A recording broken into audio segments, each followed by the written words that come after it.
Good afternoon, I am Precious Mzea Sakaleji. Welcome to Camnet TV Midday News. The headlines.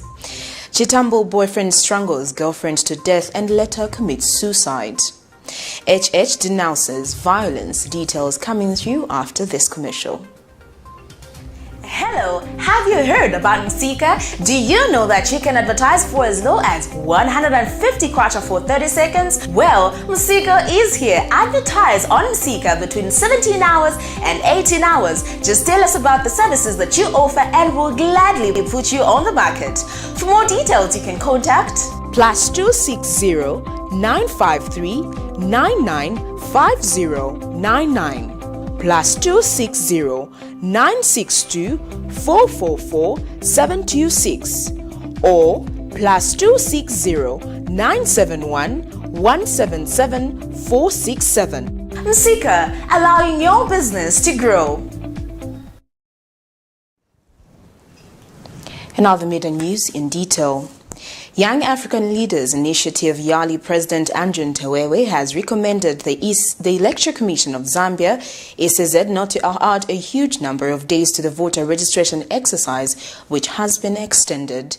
Mr. Ntewewe says this is because the Commission had already registered 75% of the eligible voters, hence no need to extend it with lengthy period. According to him, 3 days is enough to register the remaining eligible voters. He explains that with the clarification of the statistics given by the Zambia Statistics Agency on the 13th of December 2020 that over 8.4 million people are eligible to vote compared to the 9 million indicated by the Commission, it is possible therefore for the Commission to register the remaining voters to meet its target.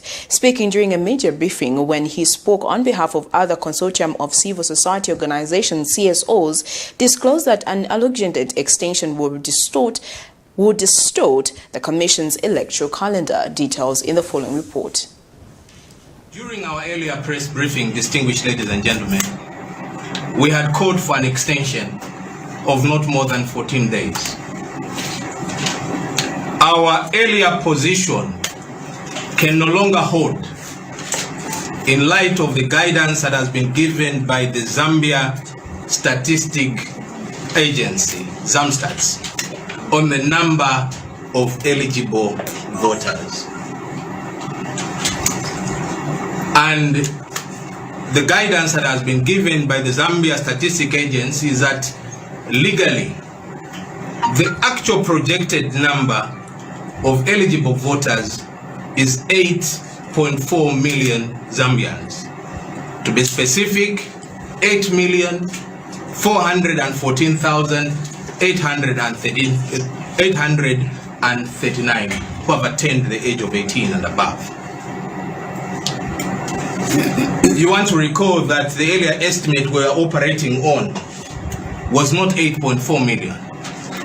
The earlier statement or the earlier position was that we are looking at 9 million eligible voters. But as anticipated, this 9 million was too ambitious, erroneous, and incorrect. The actual number is the one that has now been given by this body, the Zambia Statistic Agency. We also want to indicate that from our estimates, which we have been carrying out, because we are on the ground across the country, we want to indicate that our numbers show that 6.3 million Zambians have registered at the end of the 30-day period. In other news, Opposition United Party for National Development UPND President Hakainde Hichilema has condemned acts of violence being recorded in the country. Speaking when a group of pastors from different denominations called on him at the party secretariat, Mr. Hichilema implored the church to pray for Zambia for continued peace and prosperity. He says Zambia being a Christian nation, violence and other evil acts should never have room in the country. Mr. Hichilema has since assured the nation that if he is to be elected Republican president in the 2021, he will strive to restore law and order in the nation.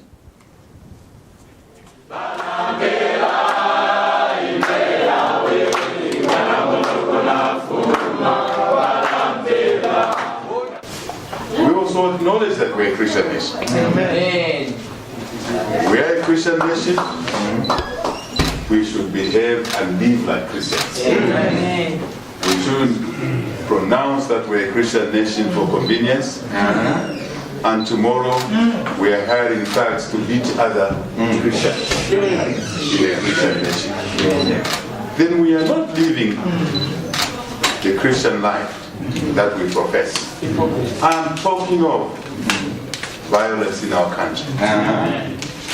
It's our duty to pray against that violence, but to detest it, to show that we do not accept it from whatever angle, especially when that violence is driven by those that are occupying public office.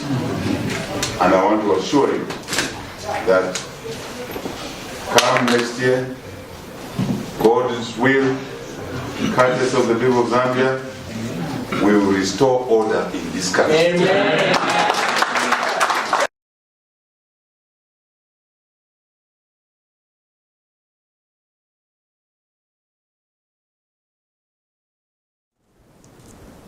A disturbing story has emerged from CHITAMBO district in the Central Province, where a former student of CHITAMBO School of Nursing is alleged to have strangled his girlfriend to death before killing himself. The killer has been identified as Kaluwayo Mwika, while his victim, 21-year-old Mapalo Masiko of the same college. According to a recorded telephone conversation between the killer and the deceased woman's best friend, yet to be identified, revealed what led to him to commit such incriminations against the victim. The telephone conversation highlights the fact that the woman was at a point of breaking up with the man, which got him incensed and killed her in the nearby bush within the school premises, where they had gone to chart the way forward over their failing relationship. The Zambia Police Service, through its spokesperson Esther Katongo, has confirmed the development. Ms. Katongo says working with the telephone conversation, police managed to locate the body of the late female student, whose remains have been deposited in the CHITAMBO mortuary. The suspect is believed to have called a friend to the victim to give direction to where the body was. Details in the following report. I love Patrick so much. I'm going to stay with him. I sat on top of her. I strangled her neck. I will love you for the rest of the night. You've already said it. I can't lie to you. I strangled her to death. It's me who has done that. If she's alive, then Ale Pepares. If she's not alive, Ale Pepares. I didn't have mess. I was in pain. Thanks to my power. After I did all these things, covenant, everything, so now me, I'm going.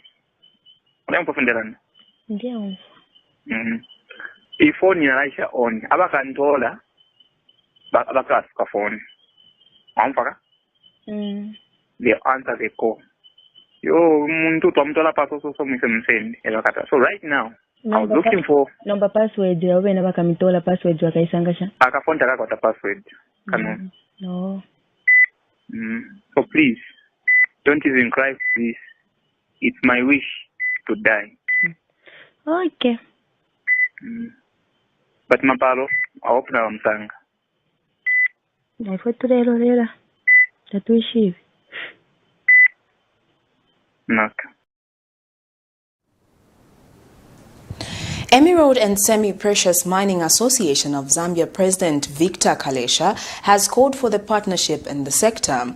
Mr. Kalesha explains that small-scale miners are lacking financial capacity to engage in serious mining, hence calling for partnerships with those with the capacity.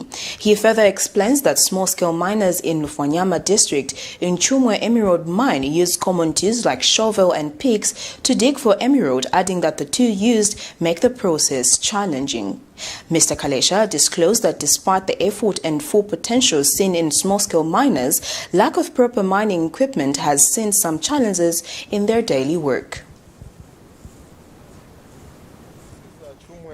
Emerald mine, and what we are seeing here as the boys are doing the pick and shovel, we have reached very well advanced stages where what we are seeing here is what is called in the local language here as whitestone, but it's embedded in the TMS, the tau magnetite schist, and the pegmatite. So what happens is that in the pegmatite, if the pegmatite has enough chromium in it, what we are seeing as the whitestone will be concentrated and turned into an emerald. So the white stuff you are seeing there, because of the pegmatite into the chromium in the pegmatite, will turn into an emerald. So this is quite a highly potential mine, and this is what you see all over this area of Lukanyama Emerald area. Mines with high potential, but we have no capacity to develop because we are doing pick and shovel. If we are able to have equipment, what we'll be talking about by the time you came in here would be a different story, because this that they are doing with pick and shovel could be done within less than an hour, and we'll be able to reach where the concentration of the emeralds is. So what we are saying is we are appealing to our government and also the Federation to consider engaging serious investors that would be able to come and partner with us in this venture of searching for emeralds. The other thing is, these guys that we are seeing here, we've maintained them. Really, we would have let them off because we have no capacity to maintain them. But here is help that comes from nowhere by the UNDP. They give us, they give a grant to the Federation, and the Federation comes through and helps us with some foodstuffs. But we'll continue with pick and shovel. We are not going to stop, regardless the challenges and the effects of the COVID-19. We are hoping that next year would be better. The COVID-19 would be the thing of the past, and then we would be able to have investors coming through, because the biggest market or the biggest people that support the emerald industry are the Indians. So if the Indians are unable to come through, then we are stuck and we are doomed. So we are hoping things will change, and we are lucky that we'll continue working even through the rains with the foodstuffs that we have received. But we are inviting local and international investors. This is a business that is worth trying, coming in, taking a risk. We've had people that have taken risks like Grizzly. They are doing well. Gem Fields, they take the risks with their money, but they are, because of they have equipment and they have operating capital, they have succeeded positively. So we want also as Zambians to succeed positively by having local and international investors investing into this project. Well, that news item brings us to the end of Camnet TV Midday News, but before we go, the headlines once again. CHITAMBO boyfriend strangles girlfriend to death and later commits suicide.